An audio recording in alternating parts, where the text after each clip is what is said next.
नमस्कार दोस्तों, मैं दीपक कुमार स्वागत करता हूं आपका unique study circle bye Deepak Kumar channel पे।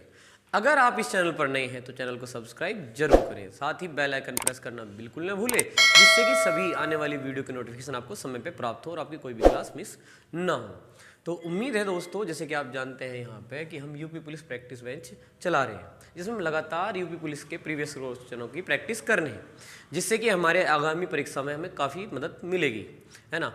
क्योंकि हम क्या कर रहे हैं, डेली यहाँ पे रीजनिंग और अल्टरनेटली मैथ की प्रैक्टिस कर रहे हैं, और इन क्वेश्चनों को देख करके प्रीवियस क्वेश्चन को आपको ये समझ में आ जाएगा कि किस तरीके से यूपी पुलिस का जो सिलेबस है या क्वेश्चनों का स्टैंडर्ड है वो वेरी करता है। बहुत हल्के क्वेश्चन के साथ काफ़ी बढ़िया बढ़िया क्वेश्चन यहाँ पे हमें देखने को मिलते हैं। तो इसीलिए हमें इनके प्रीवियस क्वेश्चनों की प्रैक्टिस जरूर ताकि कर लेनी चाहिए ज़रूर, क्योंकि इससे हमें एक आइडिया मिलेगा, है ना, कि पेपर में किस तरीके के क्वेश्चन बनते हैं अक्सर। तो अगर आप लगातार इसे देख रहे हैं तो इससे आपको ज़रूर एग्जाम में काफ़ी बढ़िया हेल्प होगी। और इसी क्रम में आज की क्लास जो है हमारी मैथ की है, और मैथ की प्रैक्टिस आज हम करेंगे। तो चलिए आज का पहला सवाल ये रहा और करते हैं। तो देखिए, सवाल है, यदि 1500 रुपये को 4 वर्षों के लिए प्रतिवर्ष 8% साधारण ब्याज पर निवेश किया जाता है, तो इस जमा की गई राशि पर ब्याज कितना होगा। तो यहाँ पे जैसे कि आपको बताया गया साधारण ब्याज, तो दो ब्याज आपने पढ़े ही हैं, साधारण ब्याज और चक्रवर्ती ब्याज। तो देखिए यहाँ पे 1500 रुपये को निवेश किया गया, तो इस धन को हम क्या कहेंगे, मूलधन कहेंगे। हम अच्छे से जानते हैं इसको क्या कहने वाले, हम मूलधन। तो मूलधन कितना हुआ हमारा, 1500 रुपये। वहीं अगर हम बात दर की करें तो 8% जो है वो यहाँ क्या होगी, दर होगी। 4 वर्षों के लिए बात हो रही है, तो समय जो होगा हमारा कितना हो जाएगा, वो हो जाएगा 4 वर्ष, इस तरीके से। और हमें साधारण ब्याज बताना है, और हम जानते हैं साधारण ब्याज का जो सूत्र है वो इन तीनों की गुणा है, मूलधन गुणा दर गुणा समय है। तो मूलधन गुणा दर गुणा समय और बटे में 100, प्रतिशत दर का जो प्रतिशत हटता है वो बटे में 100 बन जाता है। तो सीधे सीधे इनकी तीनों की मल्टीप्लाई ही हमारा आंसर होगा, बस प्रतिशत जो है वो बटे में 100 लिखा गया है, तो इसलिए अलग से 100 लगाने की परसेंटेज की आवश्यकता नहीं रहती। तो चलिए देखिए, मूलधन क्या है, 1500 है, दर जो है वो कितनी है, 8 है, और जो समय है वो कितना है, 4 है, तो यहाँ 4 आ गया, और बटे कितना, 100। देखिए 2 जीरो काट देते हैं और इनकी गुणा कर देते हैं, तो 15 अट्ठे 120 गुणा 4 और कर दीजिए, 12 चौक 48, यानी कि 480 रुपये जो है हमारा यहाँ पे साधारण ब्याज है, जो कि हमारा बी ऑप्शन है। और उम्मीद है क्लियर है, और चलते हैं अगले सवाल पर। तो आइए देखिए इस सवाल को करते हैं। यहाँ पे क्या है, 2 ट्रेन ए और बी, 2 स्टेशन एक्स और वाई। तो ये बता रहे हैं 2 स्टेशन, एक एक्स और एक वाई से एक साथ चलना आरंभ करते हैं, जो 600 किलोमीटर दूर है, जिनके बीच की जो दूरी है वो कितनी है, 600 किलोमीटर। और x से 225 किलोमीटर की दूरी पर, x की तरफ से कितनी दूरी पर, 225 किलोमीटर की दूरी पर ये एक दूसरे से मिले, यहाँ पर पार करिए मिले। अगर यात्रा को पूरा करने में ट्रेन बी को 8 घंटे, अगर बात करें ट्रेन बी की, तो इस पूरी यात्रा में बी को कितने घंटे लगे हों, 8 घंटे। तो कितने घंटों में ट्रेन ए से पूरा करते हैं। देखिए अगर पूरी यात्रा की बात करें तो पूरी यात्रा की दूरी कितनी है, 600, और उसमें कितने घंटे लगे, 8 घंटे। तो बी की चाल हम निकाल सकते हैं यहाँ पे, बी की चाल। तो बी की चाल कितनी आ जाएगी, 600 बटे 800, 4 से काट दीजिए 15, 150, 2 से काटिए, तो यहाँ से बी की चाल पता लगी हमें 75 किलोमीटर प्रति घंटा। ये किसकी चाल होगी, बी की चाल। अब अगर हम बात करें जब ये चल रहे थे एक साथ, तब भी इनकी चाल वही थी 75। अब देखिए 600 में से अगर 225 घटा लें तो बताइए कितने बचेंगे, 5, 9 में से गए 7, और 5 में 2 गए 3, 375। अब इस 375 में इस चाल से बी को समय कितना ज़्यादा होगा, है ना, मिलने तक बी का समय, मिलने तक बी का समय वो कितना हुआ, वो 375 किलोमीटर की दूरी चला है, और किस चाल से चला है, 75 की चाल से। तो 7 पंजे 35, तो ये कितनी बार आ गया, 5 घंटे आ गए। अब अगर यहाँ से यहाँ तक 5 घंटे किसको लगे, बी को, और ये एक साथ चले थे, तो इतना ही समय 5 ही घंटे किसे लगे होंगे, ए को। ये बिल्कुल बी का समय ही किसका समय होगा, ए का भी समय यही होगा, ए का भी समय, क्योंकि दोनों एक साथ चले थे और दोनों एक साथ मिले। तो उस हिसाब से ए की चाल अगर हम देखें तो उसने कितनी दूरी तय की थी, 225, और उसे भी कितना समय लगा था, 5 घंटे। और अगर हम भाग दें तो 5 चौक 20, 5 पंजे 25, कितनी चाल आ गई इसकी, 45 किलोमीटर प्रति घंटा। और अब अगर हम क्या करें, इस पूरी यात्रा का समय निकाल दें, तो ए का समय, कुल समय, तो पूरी यात्रा के हिसाब से देखें तो टोटल दूरी कितनी है, 600, और यहाँ पे चाल कितनी है, 45। चलो 15 से काटो, 15 चौके 60, 15 × 45, भाग दो, 13 सही 1/3 घंटे। तो एक बार देखिए दोबारा समझेंगे, है ना, क्योंकि हमने इसे 2 या 3 स्टेप में किया है और बहुत ही एक स्टेप से, मतलब बेसिक से किया है हमने सवाल को, कोई भी ट्रिक की। क्योंकि देखिए कहीं ना कहीं ऐसा लग रहा है कि भाई आप में से कुछ ऐसे होंगे जिन्होंने पहले से चीज़ें कर रखी हैं, कुछ नए होंगे, है ना। तो कोशिश ये है कि सभी को समझ में आ जाए, तो थोड़ा बेसिक से चीज़ों को मैं यहाँ पे एक्सप्लेन कर रहा हूँ। तो ध्यान दीजिएगा, यहाँ पे दूरी कितनी थी, 600, और इस दूरी में कितना समय लगा था, 8 घंटे बी को। तो कुल दूरी बटे उसका कुल समय, उससे क्या आ गई, बी की चाल आ गई 75। अब पहले तो हमने 600 को पूरा भाग दे लिया था पूरे 8 से, तो उससे बी की चाल आ गई थी। अब उस चाल से उसने ये दूरी तय करी, है ना, 600 में से 225 गए तो 375 आया था। तो 375 से जब हमने 75 को भाग दिया तो हमें पता लगा कि यहाँ से यहाँ तक बी को कितने लगे, 5 घंटे। तो यहाँ से यहाँ तक इसको भी कितने लगे होंगे, 5 ही घंटे।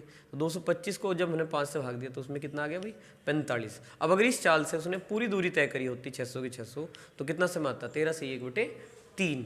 तो उम्मीद है आपको ये क्लियर है और आंसर हो गया आपका डी। और बढ़ते हैं अगले सवाल पर। तो आइए देखिए इस सवाल को देखते हैं। इसमें है श्रीमती सिंह के परिवार की मासिक बचत और व्यय का अनुपात, किस किस का, बचत का और व्यय का। बचत और व्यय का अनुपात कितना है, 3:8 है।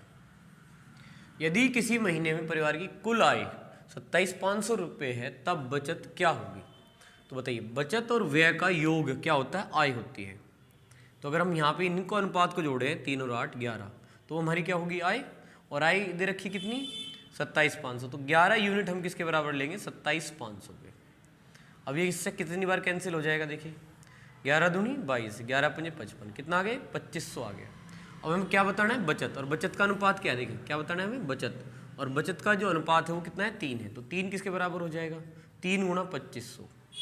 तो 25 × 3, 25 थी 7500। तो ये आ गया आपका 7500। और ये रहे आपके ऑप्शन और ये रहा आपका आंसर बी। और चलते हैं अगले सवाल पर। तो देखिए एक बार इस सवाल को देखिए, क्या है, 18, 27 और एक संख्या का औसत कितना है, 30 है। तो एक बार पढ़ लीजिए और करके देखिए, आंसर बताइए। चलिए करते हैं। 18, 27 और एक संख्या का औसत कितना है, 30 है। तीसरी संख्या क्या है, तो एक संख्या क्या बताई इन्होंने, 28, एक क्या बताई, 27, और एक कोई तीसरी संख्या है और सबका औसत कितना है, 30। अगर हम सीधे सवाल को करें तो इसके पास, संख्या के पास 30 से जरूर होना चाहिए। इसके पास 30 से औसत से कितना कम है, 12, इसे 12 और चाहिएगा, तो इसे किसी से 12 इससे ही मिलेगा। और इस पर कितना कम है, 3, तो 12 और 3 15 कम है इन दोनों पे, और वो 15 इसके पास होना चाहिए। तो औसत तो होना ही चाहिए, 15 एक्स्ट्रा होना चाहिए। तो ये संख्या कितनी हुई, 45। तो अगर सीधे बात करें तो आंसर क्या हो गया, इस तरीके से। या फिर ऐसे नहीं करना तो ऐसे कर लो भाई, संख्या गुणा औसत बराबर क्या होता है, योग, ऐसा होता है। तो संख्या कितनी है, यहाँ 3 है। ये संख्या 1, 2 और एक तीसरी संख्या के हिसाब से 3, और औसत कितना है इनका, 30। और इनका योग कितना हो जाएगा, देखिए 18 और इसे जोड़ लीजिए आप, 8, 7, 15, 3 और 5, 45 हो गया। तो 45 और तीसरी संख्या को क्या मान लो, x मान लो, इस तरीके से। तो इन दोनों को तो जोड़ लिया 45, इसे जोड़ लिया x हो गया। इनकी गुणा करेंगे तो 30 थी 90, 90 बराबर कितना, 45 + x। इसको इधर घटा दो आप, तो 90 - 45। तो x की जो वैल्यू है 90 में से 45 घटा के वो 45 ही आई। तो आंसर डी हो गया। चलिए अगले सवाल पे चलेंगे। तो आइए देखिए इस सवाल को करते हैं। तो एक बार देखिए, एक सीरीज दी गई है आपको यहाँ पर, और यहाँ पे ये नंबर आपको बताना है, ये इसके ऑप्शन है। तो आप बताइए कमेंट में कि क्या है इसका आंसर। तो चलिए आप ट्राई करिए और देखते हैं अब हम भी। तो यहाँ पे हम डिफरेंस लेंगे। तो डिफरेंस कितना है, 4.5 और 3.1 का। चलिए यहाँ पे देखते हैं। 4.5 में से मैं 3.1 आपको ऐसे घटा के दिखा रहा हूँ। 5 में से 1 गया 4 और इधर बचा 1, 1.4। तो हम ये कह सकते हैं कि भाई यहाँ पे देखिए माइनस है और ये यहाँ माइनस ही रहा है, तो हमें यहाँ जोड़ने की बात करेंगे कि अगर ये माइनस है ये प्लस है तो माइनस रहेगी इतनी, तो 1.4 यहाँ प्लस हुआ है। अगर यहाँ की भी बात करें तो देखिए 3.1 और 1.7, तो 11 में से 7 गए 4 और 2 में से 1 गया 1, तो यहाँ पर भी क्या हुआ है, अब गौर से देखिए, अगर आप इसको इसमें जोड़ देंगे यही आएगा, इसको इसमें जोड़िए यही आएगा, और यहाँ पर भी अगर आप 1.4 ही जोड़ते हैं तो ये आएगा, और अब इसमें अगर आप जोड़ देते हैं 1.4 तो बताइए कितना आएगा। तो घटा लीजिए आप इसे, मतलब जोड़ना जरूर है। देखिए -3 प्लस कितना 1.4, पर एक तरीके से घट रहा है ना, ये बस घटा दीजिए, 0.3 है यहाँ पे, तो यहाँ से घट गया ये, तो 0.1 बच गया, 1 बच गया, तो प्लस का बच जाएगा इस बार, है ना, एक माइनस और ये प्लस ज़्यादा है तो यही बचेगा, तो 1.1, थोड़ा प्लस माइनस का ध्यान रखें, तो आंसर कितना आ जाएगा आपका 1.1 आ जाएगा, सी आंसर हुआ। और चलते हैं अगले सवाल पर। तो देखिए भाई इस सवाल को करिए, है ना, आप में से कोई भी,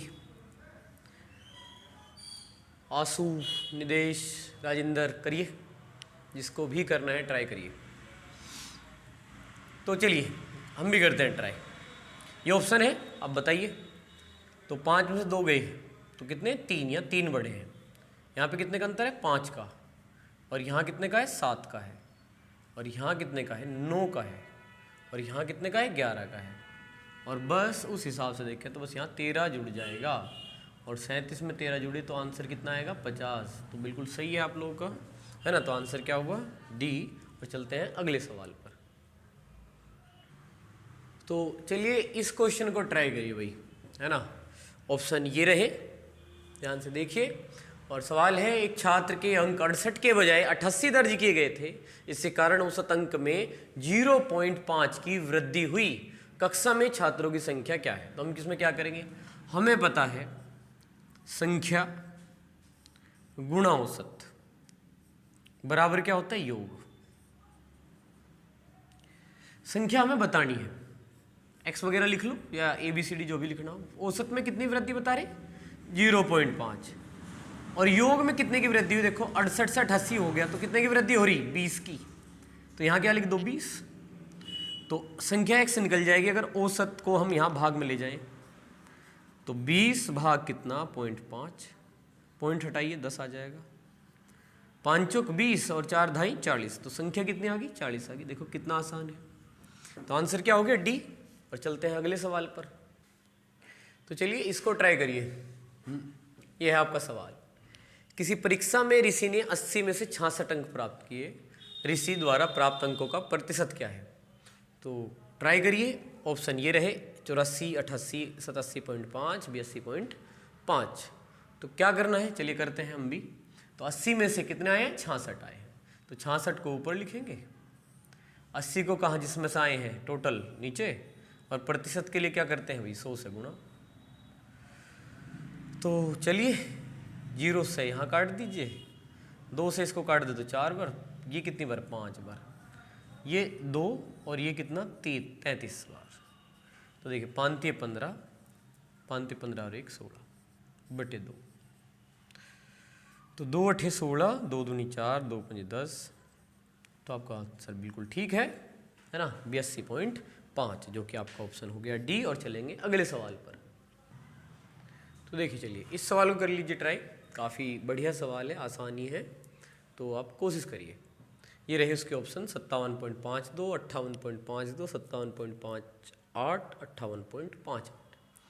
तो देखिए क्या है सवाल, एक्स के बैंक खाते में 86.54 रुपये शेष है और 55.31 रुपये जमा करने और इतने रुपये निकालने के बाद शेष क्या बचा। तो इतने थे उसके पे पहले से ही, इतने उसने जमा कर दिए, तो इन्हें क्या करेंगे, हम जोड़ लेंगे। जब ये जमा करेगा तो 86.54 पहले से है उसके बैलेंस में, शेष है उसके यहाँ, और वो 55.31 रुपये अगर वहाँ पे जमा करेगा तब उसके अकाउंट में कितने रुपए हो जाएंगे, 4 और 1 5, 5 और 3 8, 6 5 11, 8 1 9 और ये 14 हो गए, 141.85। और जब ये निकालेगा मतलब कितने, 84.33, तो कितने बचेंगे, 5 में से 3 गए 2, 8 में से 3 गए 5, और ये 11 में से गए 4 7, और ये 13 में से 8 गए 5, तो 57.52 जो कि आपका आंसर ए है। तो इस सवाल का आंसर ए है। अब चलेंगे अगले सवाल पर। तो तो चलिए इस सवाल को ट्राई करिए। ये आपका 10वां सवाल है और पढ़िए और ये रहे उसके ऑप्शन और करिए। सवाल क्या है? ए बी से आधा कुशल है जो सी से 3 गुना कुशल है, वे तीनों मिलकर एक कार्य को कितने दिनों में पूरा कर सकेंगे यदि बी अकेले यह कार्य 6 दिनों में पूरा कर सकता है? और ये रहे इसके ऑप्शन, तो ट्राई करिए। तो चलिए देखिए किस तरीके से करना है। ए बी से आधा कुशल है तो यहाँ पे हम ए लिखेंगे, बी लिखेंगे और क्या लिखेंगे? सी। हाँ जी, ए बी से आधा कुशल, बी से आधा, तो ये 1 हो गया, तो ये कितना हो गया भाई? 2। बी से आधा कुशल, ओहो, बी से आधा कुशल है ना, तो अगर बी कितना होगा? 2 होगा, तो ये आधा हो जाएगा ए। तो बी से आधा कुशल, तो बी की अगर कुशलता 2 मान ली तो ये कितना हो गया? ए। कुशलता का मतलब क्या है कि एक दिन में कितना कोई काम कर सकता है, तो बी अगर 2 काम कर सकता है तो ए उससे आधा करेगा, जो सी से 3 गुना कुशल है। तो जो किसके लिए आता है? बी के लिए आता है। तो अगर सी की कुशलता 1 है तो इसकी कितनी होगी? 3। अगर हम यहाँ पे इस तरीके से खाली स्थान पर 2 लिख दें, इधर क्या लिख दें? 3, तो 3 एकम 3, 2 3 6 और 2 एकम 2, गुणा कर दिया हमने इस तरीके से, सिंपल ये हुआ। तो क्या करें? यदि बी अकेला इस कार्य को 6 दिन में करें तो बी की अक्षमता अगर हम यहाँ से देखें वो 6 है, यानी कि प्रतिदिन 6 काम कर सकता है। और अगर उसे 6 दिन लगे हों इस काम में, तो काम जो है वो कितना है? 6 गुणा 6, 36 कार्य है। तो कार्य उस समय हमारे पास कितना है? 36। बी जो है वो एक दिन में 6 काम कर सकता है और बी अकेला काम को कर रहा है 6 दिनों में, तो 6 गुणा 6 कितना हो गया? 36। अब कहा क्या है कि तीनों मिलकर कितने दिन में करेंगे? तीनों मिलकर कार्य को कितने दिनों में करेंगे? तो देखिए अब बताइए आप, तो तीनों मिलेंगे तो 6 और 3 9, 9 और 2 11, तो यहाँ कितना है? 11। इस 11 से भाग देंगे हम, तीनों के अक्षमताओं को ना जोड़ के भाग दे रहे क्योंकि तीनों का पूछा है। तो देखिए 11 3 33, 3 तो ऑप्शन में है ही सबके, फिर कितने बचेंगे? 33 के बाद 3 बचेंगे, तो 11 दूनी 22, फिर कितने बचने वाले? 8, तो 11 7 77, 3.27 लगभग अप्रोक्सीमेट, जो कि आपका ऑप्शन क्या है? बी है। तो उम्मीद है आपको ये क्लियर है। अब चलते हैं अगले सवाल पर। तो चलिए देखिए इस सवाल को ट्राई करिए आप लोग एक बार, है ना। एक बहुत ही अच्छा सा सवाल है आपके सामने। जुबीन और प्रवीण व्यक्तिगत रूप से क्रमशः 36 मिनट और 60 मिनट में कार्य पूरा कर सकते हैं। जुबीन के साथ शुरुआत करते हुए वे कार्य पूरा होने तक 1 मिनट के लिए बारी बारी से कार्य करते हैं। केवल अंत में कार्य करने वाले को अपनी आखिरी बारी में 1 मिनट से भी कम समय तक कार्य करने की अनुमति मिलती है। कार्य पूरा होने में कितना समय लगेगा? तो यहाँ पे इसके विकल्प हैं और आप ट्राई करिए इसको। तो चलिए हम भी सवाल को शुरू करते हैं। तो यहाँ पे क्या लिखा है? जुबीन, और यहाँ पे क्या लिखा है? प्रवीण। तो जुबीन और यहाँ पे क्या है भाई? प्रवीण। तो जुबीन और प्रवीण की अगर हम बात करें तो इसका समय दे दिया है तो 36 मिनट और इसका दे दिया है आपको 60 मिनट। तो सबसे पहले हम क्या करेंगे? इनका एलसीएम लेंगे। आप अच्छे से जानते हैं, है ना, एलसीएम लिया जाएगा इनका। तो चलिए यहाँ लेकर दिखाते हैं। तो 6 6 36 और 6 ढाई 60, 2 3 6, 2 5 10, तो 5 दूनी 10, 6 3 18, तो कितना आ गया? 180। तो इसे हम टोटल काम यहाँ मानने वाले हैं, या टैंक कितने लीटर का है ये मान लीजिए। तो 180 को 36 से भाग देंगे तो कितना आ जाएगा? 5 और 6 3 18, ठीक है ना। तो ये इनकी अक्षमता आई कि इनके जुबीन जो है उसके हिसाब से अगर देखें काम की, तो कितने यूनिट काम कर सकता है? 5 यूनिट। और ये प्रवीण कितने यूनिट काम कर सकता है? 3। सवाल क्या है कि कार्य पूरा होने तक में बारी बारी 1 मिनट काम करेंगे, बारी बारी से कार्य करते हैं। तो अगर बारी बारी से करेंगे तो पहले 1 मिनट में 5 काम होगा, दूसरी 1 मिनट में 3 काम होगा, कुल मिला के 2 मिनट में कितना काम होगा? 8 मिनट। तो सीधे सीधे अगर ये एक साथ काम करते तो 5 और 3 8 जो है वो 1 ही मिनट में काम होता। अब जो ये 8 है वो 2 मिनट में काम होगा, इसलिए आप क्या करोगे? इस 8 से 180 को भाग करोगे और पूरा प्रॉपर भाग करके दिखाना है, ठीक है। इस बार हम ऐसे नहीं करेंगे बिल्कुल भी कि थोड़ा बहुत काट दिया पहले ही या फिर साइड में भाग दे दिया, ऐसे करेंगे बिल्कुल। तो 8 दूनी 16 और यहाँ पे बच्चे कितने? 2, और हर एक प्रक्रिया को ध्यान से समझना है। और 8 दूनी फिर से 16 और ये 4 बचा। अब ये जो देखो 22 बार, 8 से ये कितनी बार जा रहा है? 22 बार, लेकिन हर बार में कितनी मिनट छिपी है, 2 मिनट छिपी हैं। तो 2 से अगर गुणा कर ले इसे तो कितनी मिनट आ जाएंगे, 44 मिनट। तो ये सीधी हो गई, कितनी मिनट होगी, 44 मिनट। लेकिन अगर ऑप्शन भी देखो तो 2 जगह 44 है, तो सेकंड भी निकालनी है। तो यहाँ पे देखिए नीचे क्या बचा वैसे इस फल 4, और ये कितना 8, 4/8 है ना, इतना बचा हुआ है कि जो ये 4 यूनिट है वो अब कौन अप्लाई करेगा, यानी कि कौन काम करने वाला है, इसकी बात हम करेंगे यहाँ पे। तो देखिए अगर शुरुआत किसने की है, जुबीन के साथ शुरू करते हुए पूरा करने में, फिलहाल ये 8 नहीं लिखते आप समझिएगा, क्योंकि अब यहाँ से समझते हैं कि जुबीन के साथ शुरुआत करते हुए, तो शुरुआत किसने की थी, जुबीन ने। और जुबीन पूरे 1 मिनट में कितना काम कर देता, 5, और उसे अब करना कितना पड़ेगा, बस 4 बचा हुआ। ये 4 बचा हुआ करना है जुबीन को पूरे टाइम में, इनके पूरी मिनट में तो 5 करता, अब करना कितना है, 4। तो 4/5 कितने मिनट में करेगा वो, तो यहाँ पे हम मिनट को सेकंड में बदलेंगे, तो किससे गुणा कर देंगे, 60 से। तो 12 पंजे 60 और 12 चौक 48, तो कितनी सेकंड हुई है अलग से, 48 सेकंड हो गई है। तो 44 मिनट 48 सेकंड हमारे इस सवाल का आंसर है, जो कि हमारे बी ऑप्शन में है। तो उम्मीद है आपको क्लियर है। इसे भाग देना ध्यान से करना है। तो जैसे कि हमने यहाँ देखा था कि 5 और 3 8 से भाग दिया तो लास्ट में 4 बचा था, इसको 4 को रखिए ऐसे ही। ये 22 बार भाग हुआ है और हर बार में 2 मिनट है, 2 मिनट छिपी हुई। तो 22 गुणा 2 यानी कितनी मिनट हुई है, 44 मिनट हुई। और जो ये 4 बचा था, जैसे कि कहा भी था कि आखिरी बारी में 1 मिनट से कम समय ले सकता है भाई। जुबीन जो है पूरे मिनट में तो 5 काम करे, करना उसे 4 ही है। तो 4/5 गुणा 60 करिए तो कितनी सेकंड आई, 4800 सेकंड। तो 48 सेकंड, तो 44 मिनट 48 सेकंड, जो कि हमारा बी ऑप्शन है। तो उम्मीद है आपको ये सवाल क्लियर है। अब चलते हैं अगले सवाल पर। तो चलिए इस सवाल को ट्राई कर लीजिए एक बार। तो सवाल है, एक्स 42,000 रुपये में एक स्कूटर खरीदता है, वह मरम्मत में 6,000 रुपये व्यय करता है और स्कूटर को 54,000 रुपये में बेचता है। उसका लाभ, ऑप्शन ये रहे इसके। तो ट्राई करिए आप, और अब हम भी करते हैं। तो जैसे कि आपको पता है कि एक्स जो है, एक्स 42,000 रुपये में अगर स्कूटर को खरीदता है और 6,000 रुपये में क्या करता है, वह बेचता है, तो कितने रुपए की लागत हुई, 48,000 रुपये लागत। इसे हम क्या कहेंगे, लागत। और अगर वह इसे बेचता कितने में है, विक्रय मूल्य कितना है, 54,000 रुपये। तो सीधे सीधे 6,000 रुपये का क्या हो गया है, लाभ। 6,000 का क्या हुआ है, लाभ। हमें क्या बताना है, लाभ प्रतिशत। और हम अच्छे से जानते हैं कि लाभ प्रतिशत क्या होता है। लाभ प्रतिशत होगा लाभ यानी कि 6,000 बटे में क्या, लागत। अगर क्रय मूल्य होता तो क्रय मूल्य लिखते, फिलहाल लागत लिखेंगे 48,000 और गुणा कितना, 100। देखिए 3 जीरो काटिए, 6 8 48, 4 से इसको काटिए 2 बार, 4 से ये गया 25 बार, 25/2 हो जाएगा 12.5, 12.5%। और ये हमारे ऑप्शन में है, बी में। और अब चलते हैं अगले सवाल पर। तो चलिए एक बार इस सवाल को ट्राई करिए, है ना। पेपर में इस तरीके का भी सवाल पाई चार्ट से आए हुए हैं, तो इस प्रकार के भी सवालों का हमारा अभ्यास होना ही चाहिए। तो आप एक बार ट्राई कर सकते हैं। सवाल है, दिया गया पाई चार्ट वर्ष 2017 और 18 के लिए किसी कंपनी के 4 भागीदारों के स्वामित्व वाले शेयरों को दिखाया है। कंपनी ने 1000 शेयर जारी किए थे, जिनके स्वामी अब ये 4 साझेदार हैं। बी ने अपने कुछ शेयर ए और सी को बेच दिए। बी ने किसको बेचे, ए को और सी को बेच दिए।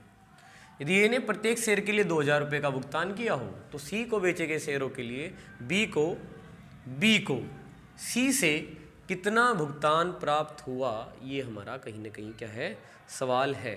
तो आप एक बार इसे अच्छे से ट्राई करेंगे कि यहाँ पर क्या होगा। देखिए अगर आपको कुछ चीज़ें समझ में आ रही हो, वरना इसको अब ट्राई करते हैं। देखिए यहाँ पर 2017 का पाई चार्ट दिया हुआ है, यहाँ पे कितने का, 2018 का। कुल शेयर जो थे वो कितने बताए गए थे, 1000। तो फटाफट से अगर हम बात करें, देखिए ध्यान से सीधे लैंग्वेज को समझेंगे और जल्दी से आंसर निकालने के हमारे प्रयास भी रहेगा, लेकिन अच्छे से समझेंगे। जैसे कहा 1000 शेयर, तो यहाँ पर भी 1000 शेयर बटने हैं और यहाँ पर भी 1000 शेयर। या तो आप सबका मान निकाल लीजिए कि 100% कितना भाई, 1000, तो एक किसके बराबर होगा, 10। तो ए का कितना आ जाएगा यहाँ, 150, है ना। इसका कितना आ जाएगा, बी का 400 शेयर आ जाएंगे। देखिए टोटल है 100%। 100% अगर टोटल शेयर के बराबर होगा, यानी कि टोटल कितना होगा, परसेंटेज 100 होगा ना। और वो कितने शेयर हैं यहाँ पे, 1000। तो बहुत ही आसान सी बात है कि 1% बराबर किसके होगा, 10 के। तो तो उस 10 से गुणा अगर यहाँ पे कर रहे हैं हम, तो यहाँ कितने होंगे 150, यहाँ कितने होंगे 400, यहाँ कितने हो जाएंगे 250 और यहाँ कितने हो जाएंगे 200। तो ये शेयर आ गए पहले 2017 में। इसी क्रम में अगर हम सेम ही रहेगा कि 100% 1000, यहाँ पे 10, तो इसके पास कितने शेयर है इस बार 200 हैं, इसके पास कितने हैं 100 हैं, और इसके पास अगर हम बात करें तो कितने शेयर है 500 हैं, और इसके पास कितने शेयर हैं अब डी के पास 200 हैं। तो अगर आप ध्यान से समझेंगे सवाल को तो देखिए डी का तो जिक्र ही नहीं है, क्योंकि डी को तो ना कोई खरीद रहा ना बेच रहा, उसके पास तो दोनों साल में क्या है बराबरी शेयर है। सवाल यहाँ था कि यहाँ पे बी ने अपने शेयर, तो बी के पास जो शेयर थे यहाँ पर कितने थे 400 शेयर थे, तो उसने 2 लोगों को बेच दिए। किस किस को बेच दिए भाई उसने, ए को और सी को। तो देखिए यहाँ पर अगर आप देख रहे होंगे तो यहाँ पे बढ़े हुए हैं और यहाँ पर सी के पास भी बढ़े हुए हैं, ठीक है। लेकिन यहाँ पे हमें बताया कि ए ने जो भुगतान किया था अपने शेयरों के लिए 2000 रुपये, इसका मतलब हमें बी के एक शेयर का प्राइस यहाँ से क्लियर हो गया है। अगर ए ने एक शेयर के लिए भुगतान 2000 रुपये किया था, तो अब अगर वो बी को बेचेगा तो उससे कम पैसे तो लेगा नहीं। यहाँ से हमें पता लग गया है कि बी अपने शेयर को कितने रुपए में बेच रहा है 2000 रुपये में बेच रहा है। तो बात यह है कि उसने बी को कितने बेचे। देखिए इसके पास ए की बात करें तो उसके पास पहले ए के पास 150 थे, अब उसके पास कितने हैं 200। अगर ए का हिसाब लगावें तो 50 शेयर उसे बेचे हैं कहीं ना कहीं। देखिए 150 थे 200 हैं तो 50 शेयर बी से ही मिले होंगे। लेकिन अगर बात हम किसकी करेंगे कि सी को कितने शेयर बेचे गए हैं, तो सी के पास पहले कितने थे 250 और अब कितने हैं 500। तो अगर बात करें सी को कितने बेचे होंगे, पहले सी के पास 250 शेयर थे, सी की बात करते हैं, और अब कितने हैं 500। तो अगर 500 में से आप पहले वाले 250 घटाएं तो कहीं ना कहीं आपको समझ में आ रहा होगा कि सी को शेयर कितने बेचे गए हैं 250 शेयर बेचे गए हैं। अब ध्यान से देखिए सी को के पास अब 500 शेयर हैं और पहले कितने थे 250 शेयर थे। तो कहीं ना कहीं जो ये 250 शेयर बढ़े हैं ये किसने बेचे होंगे, इसको बी ने। और बी ने ए को किस रेट पे बेचे थे 2000 प्रति शेयर, तो सी को भी तो ये शेयर 2000 के ही रेट पे बेचे होंगे। तो जैसे कि हमें पता लग गया है, जैसे कि यहाँ पूछा भी गया था, तो सी को बेचे गए शेयर, जो सी को बेचे गए शेयर हैं जो कि कितने आए हैं 250, है ना, से बी को सी से कितना धन मिलेगा। तो अगर सी को 250 शेयर बेचे हैं और ए ने प्रत्येक शेयर के लिए 2000 भुगतान करा था, तो सी भी 2000 रुपये ही भुगतान करेगा। कि वो उसे मंदा क्यों देगा, अपने शेयर के रेट क्यों गिराएगा, है ना, जो कि एक बार खुल चुके हैं। ए को उसी रेट पे तो सी को भी उसी रेट पे। तो 25 दूनी 50, देखिए 25 और 2 की गुणा कितना 50 और 1 3 4, तो मतलब 4 जीरो अलग से आएंगी। तो भाई ये हमारा आंसर होगा, यानी कि 5 जीरो भी है यहाँ पे, यानी कि आंसर क्या हुआ ए। और उम्मीद है आपको ये सवाल क्लियर है। अब चलते हैं अगले सवाल पर। तो चलिए इस सवाल को ट्राई कर लीजिए एक बार। सवाल है, माहिम ने 175 में से एक टेस्ट में 126 अंक हासिल किए, माहिम द्वारा प्राप्त अंकों का प्रतिशत क्या है। ये रहे आपके ऑप्शन, आप ट्राई करिए। और चलिए हम भी कर देते हैं। तो जितने अंक मिले हैं वो ऊपर लिखने हैं। एक सवाल ऐसा जा भी चुका है तो आप उन्हें अच्छे से कर भी लिया है, आपका आंसर सही भी है। तो क्या है 126 अंक ऊपर रखिए, 175 जिसमें से आए हैं भाग में, और गुणा कितना 100। कैंसिल करते हैं 25 से, 25 सत्ते 175, 25 से कितनी बार गया 25 चौके 100, 7 से इसको काटिए, 7 एकम 7, 7 अठी 56, 18 चौक 72। तो कितने परसेंट आए हैं 72%, जो कि आपका ऑप्शन है बी। और इसी के साथ बढ़ेंगे अगले सवाल पर। तो चलिए एक बार इस सवाल को ट्राई कर लीजिए। बहुत ही बढ़िया सा सवाल है और आपको पता है कि ऐसे किसी भी सवाल में हम हमेशा क्या करते हैं एलसीएम लेते हैं। तो एक बार पढ़ लीजिए और ट्राई करिए। ये इसके ऑप्शन है यहाँ पे। तो सवाल है, 4 बल्ब कुछ समय के लिए क्रम से है 2, 3, 4 और 5 मिनट के 4 अंतराल। तो जो 4 है वो बस अंतरालों को बता रहा है कि ये 1, 2, 3 और ये 4 है, ठीक है। तो वो अलग से नंबर नहीं है, बस वो इन्हीं की संख्या को बता रहा है। अलग अलग अंतरालों पर जलते हैं। रात 8 बजे अगर एक साथ जले तो अगली बार किस समय एक साथ जलेंगे। तो ऐसे किसी सवाल में हमें इनका क्या लेना है, एलसीएम लेना है, यानी कि किसका 2 का, 3 का, 4 का और किसका 5 का। अगर आप एलसीएम लेंगे तो 2 फैक्टर है किसका 4 का, 2 दूनी 4। अब इनमें से कोई किसी का फैक्टर है नहीं, 3, 4, 5 सब अलग अलग है। तो 3 चौक 12 पंजे 60, इनका जो एलसीएम है वो कितना आया है 60 मिनट। और हम अच्छे से जानते हैं 60 मिनट कितना होगा 1 घंटा। तो इसका मतलब ये हुआ 1 घंटे बाद, 8 बजे से 1 घंटे बाद, यानी कि 9 बजे, किस टाइम पे 9 बजे ही एक साथ वापस क्या करेंगे, जलेंगे। तो उम्मीद आपको ये क्लियर है। आंसर आ गया डी। अब चलते हैं अगले सवाल पर। तो देखिए इस सवाल को आप ट्राई करिए एक बार। सवाल क्या है, एक व्यापारी अपने माल बेचकर 5% का लाभ अर्जित करता है। उसके लाभ का प्रतिशत क्या होगा यदि क्रय मूल्य और विक्रय मूल्य दोनों में 20% की वृद्धि हो। ये रहे इसके ऑप्शन। और ट्राई करिए इसको। तो क्या कहना चाह रहे हैं, देखिए हम चलो हम भी करते हैं। तो एक व्यापारी अपना माल बेचकर 5% का लाभ अर्जित करता है। इसका मतलब कहीं ना कहीं इसका मतलब क्या है कि यदि कोई वस्तु 100 रुपये में खरीदी गई और उस पर 5% का लाभ अर्जित किया गया हो तो उसे बेचा कितने में गया है, विक्रय मूल्य यानी कि 105 में हम इस तरीके से मान लेंगे। आप चाहो तो इसे काट के फ्रैक्शन में कन्वर्ट कर सकते हो, तो फिलहाल हम नहीं करना चाह रहे। फिर आगे क्या कहा, लाभ प्रतिशत क्या होगा, यदि क्रय मूल्य इसमें भी 20% की वृद्धि हो जाए और विक्रय मूल्य दोनों में कितने की वृद्धि हो जाए, 20% की। अब देखिए 100 पर 20 तो डायरेक्ट जुड़ जाएंगे 120, लेकिन 105 का 20% अलग से सोल्व करिए। 105 का 20%, 20/100, 20 पंजे 100, 5 दूनी 10, 5 एकम 5, तो कितना है, ये 21 आया। 21 को जोड़िए यहाँ पे, 5 और 1 6, 2 126 हो जाएगा। तो अब कितने बड़े हैं बताइए, 6 बड़े हैं। कितने की वृद्धि हुई है, 6 की। पर परसेंटेज कैसे निकलती है लाभ की, तो लाभ 120 की चीज़ 126 में बिकेगी। इसका मतलब क्या हुआ, 6 का लाभ होगा किस पे, 120 पे होगा। परसेंटेज के लिए क्या करेंगे, गुणा करेंगे आप 100 से। तब देखिए 6 0 से 0 गई, 6 दूनी 12, 2 पंजे 10। इसका मतलब तब भी जो लाभ होगा वो कितने % होगा, 5% ही होगा। तो आपका आंसर क्या हो जाएगा, ए हो जाएगा। तो उम्मीद है क्लियर है। अब बढ़ते हैं अगले सवाल पर। तो चलिए इस सवाल को करिए ट्राई। निम्नलिखित में से कौन सी अभाज्य संख्या नहीं है, ये आपको बताना है कि निम्नलिखित में से कौन सी अभाज्य संख्या नहीं है। 1001, 1301, 1601, 1901।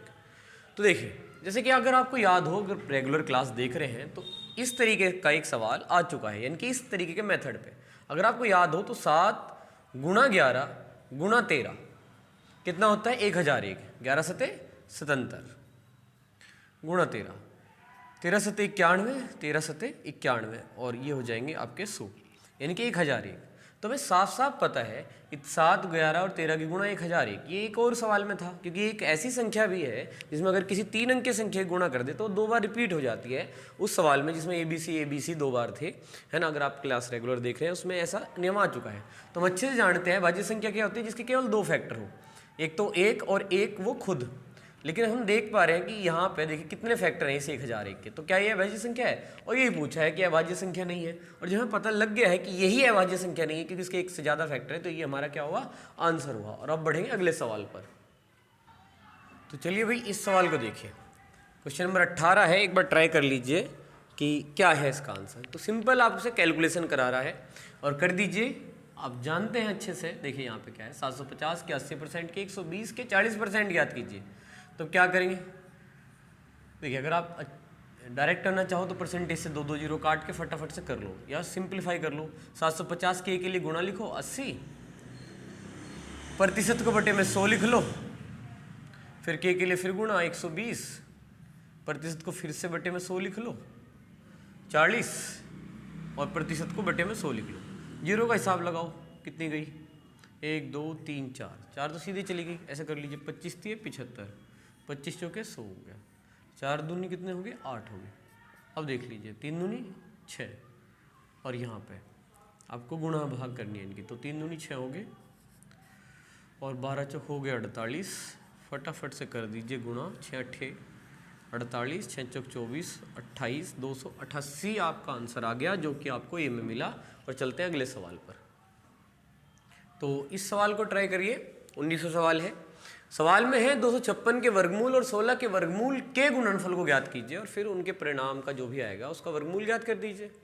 तो देखिए ये उनके ऑप्शन है 4, 6, 8, 10, और आप ट्राई करिए। तो क्या कहा, 256 का वर्गमूल। तो 256 का वर्गमूल क्या होता है, हम अच्छे से जानते हैं, 16 होता है ना, 16 गुना 16 होते हैं 256। फिर 16 का वर्गमूल ये क्या होता है, ये 4 होता है ना। के गुणनफल, इनका गुणनफल कर दीजिए, तो 16 चौके 64 ज्ञात कीजिए, कर दिए ज्ञात। फिर जो भी परिणाम है इनके, जो 64 है उसका वर्गमूल ज्ञात कीजिए, फिर इस 64 का वर्गमूल ज्ञात कर दीजिए, जो इनकी गुणनफल आया है तो कितना आ गया, 8 आ गया है। तो 64 का वर्गमूल 8, कुल मिला के आंसर क्या हो गया, सी। और चलते हैं अगले सवाल पे। तो देखिए चलिए इस सवाल को ट्राई करिए।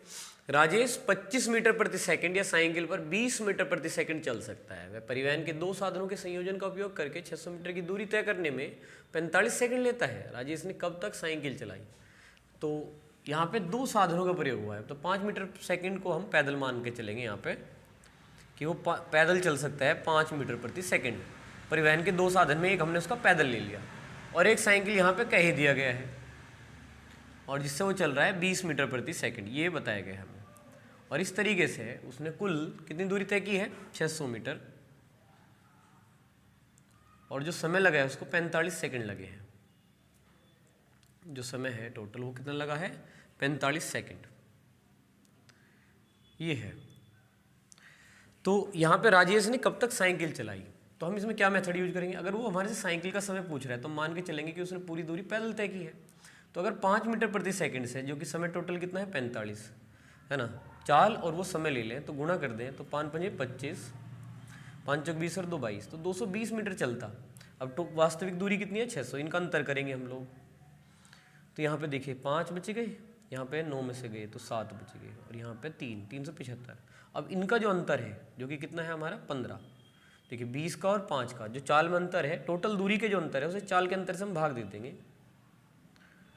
तो 15 दूनी 30 और 15 5 75, तो 25 सेकंड। अगर साइकिल का पूछा था तो हमने पैदल लेके किया, तो ये आंसर जो आया किसका आया है, साइकिल का। साइकिल का आया है आंसर क्योंकि हमने पैदल लेके किया। अगर पैदल लेके करते तो साइकिल का आता। मतलब अगर हम साइकिल का लेके करते तो पैदल का समय आता, और इस समय साइकिल का पूछा था तो हमने क्या करा, चाल किसके लिए, पैदल की। तो 5 गुणा 45, तो टोटल दूरी 225, और दी गई दूरी कितनी 600, अंतर कर लिया 375, और इनके अंतर से हमने डिवाइड कर दिया। तो ये हमारा राजेश ने कब तक साइकिल चलाई, तो कितने सेकंड तक, 25 सेकंड तक, जो कि हमारा ऑप्शन सी में है। और उम्मीद है आपको ये भी सवाल क्लियर है और आज की क्लास भी आपको ज़रूर पसंद आई हो। अगर आपको क्लास पसंद आई तो लाइक करिए, अगर चैनल पर नए हैं तो सब्सक्राइब करिए, और अपने दोस्तों में शेयर करना बिल्कुल नहीं भूलें। तो आज इतना रखते हैं, धन्यवाद, जय हिंद, जय भारत।